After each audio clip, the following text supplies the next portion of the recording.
दिनै जोङो बाव फैगौ 2020 मायथाइनि बिटिआर इलेक्सननि थाखाय कसुगाव समस्तियाव बिसायख'थि फोसावदिं मेल हिसाबै जों मोनसे मिटिं लानाय जादों। दा बे मेलाव जोंहा राज्य सभानि एमपि श्रीजुत रोनगोरा नार्जारी सार फैदों। बिथाङानो आरो जोंनि इउपिपिएलनि वार्किं प्रेसिडेन्ट।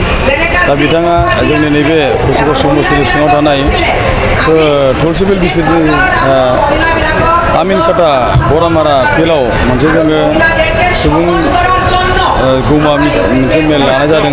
आरो बे मेलाव जोङो दिनै नुनो मोन्दों मोनफ्रोमबो कमिउनिटिनि मुस्लिम, राजबंशी, बेंगलि, बर' आरो गुबुन गुबुन हारिनि बेवहाय भटार्स रायजो राजा बिथांमोना बाहागो लाफैदों।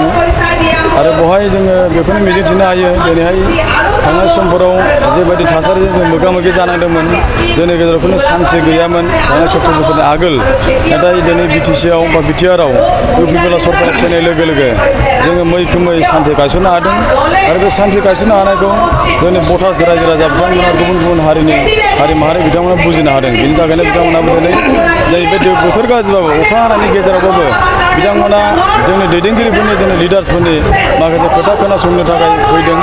माखासे बिसायख'थिनि सोमोन्दै माखासे फोसावदिं मेलाव मा बुंलांगोन, थांनाय समाव बिटिआरआवहाय इउपिपिएलआ साराय बोसोराव मा मावलांखो आरो भबिष्यतआव मा मावनो आखायाव लादों, बैफोर गासै थांखि आरो माखासे उद्देश्यफोरखौ फोसावफैदों। आरो बेखौ खोनासंनो थाखाय रायजो राजाफोर दिनै जों इउपिपिएलआवहाय लोब लोब हाबफैदों आरो बाहागो लाफैदों। बे प्राइमारियावथ' जोङो खालि मोनथाम प्राइमारियावबो जोंना फुल नङा। जोङो 1 नाम्बाराव लादों जों थुलसिबिल बिसिडिसि प्राइमारि आरो जोंहा बावरागुरि।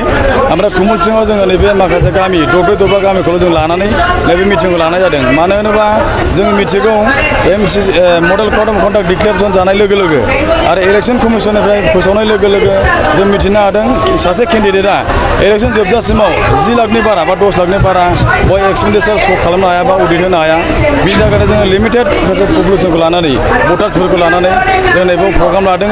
आरो बे प्रग्रामाव जोङो जोंनि बे थुलसिबिल, बावरागुरि आरो कुमुलसिं बै मोनथाम बिसिडिसिखौ प्राइमारिखौ लानानै जों जथेस्थ' जोंनि जेनाखि मोननो गोनां भट थांनाय समाव जों जेनाखि भटखौ मोन्दोंमोन बेनिफ्राय जों बांसिन भटार्सखौ जोङो मोननो हागोनखौ दिनैनि मेलनि गेजेरजों जों मिथिनो हादों। रायजो राजाखौ जों बेखौनो खावलायगोन, मानोना जोङो थांनाय 17 बोसोराव बिपिएफनि दैदेननाय जेनाखि सरकाराव जोङो गाव माने गाव मोजां रोखोम सोमोन्दो लाखिनानै संसार जानो हायाखैमोन। मोनसे हारिया गुबुन मोनसे हारिनि सायाव सन्देह दङमोन, फोथायलायनो हायामोन। आरो जोङो मोनानाय लोगो लोगोनो सान हाबनायनि आगोलनो जोङो गावनि न'आव थानो हायामोन। बे सब समाय नोङो मानसि खावनाय, गावथारनाय, धोन दाबिनाय बे रोखोम जाबाय थायोमोन। मोनसे हारिजों गुबुन मोनसे हारि गावजों गाव बुलायनाय गावलायनाय गिलु बालु हारिजों हारिबो आरो पुलिस मिलिटारिजोंबो जोङो इनाय अयथासार खालामजायोमोन। जोंनि गेजेराव खुनु थासारिया मोजां नङामोन। दा जोङो इउपिपिएल सरकाराव फैनाय लोगो लोगो खोब मोजां। दिनै जों 12टा 1टासिम जोङो बे बावरागुरि बायदि टाउनाव थुलसिबिल बायदि बाजारावहाय जोङो साहा लोंनो थांबा साहा मोनलोङो, माबा मोनसे मैगं लायनोबा जों मैगं लायनो हायो। आरो थांनाय फैनायाव जोंहा खुनु उसुबिदा गैया।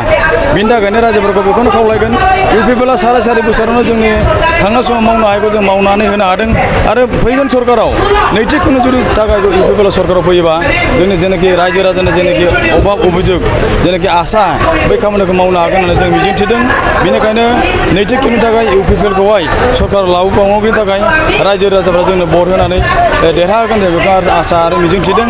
बेखौनो जों बुंनो सानबावो, खावलायनो सानबावो। थांनाय 17 बोसोराव हानि फाट्टा जों मोनाखैमोन। जोंनि हायाव जों दंब्लाबो जोंनि हाखौ जोंनि होननानै जों लानो हायामोन।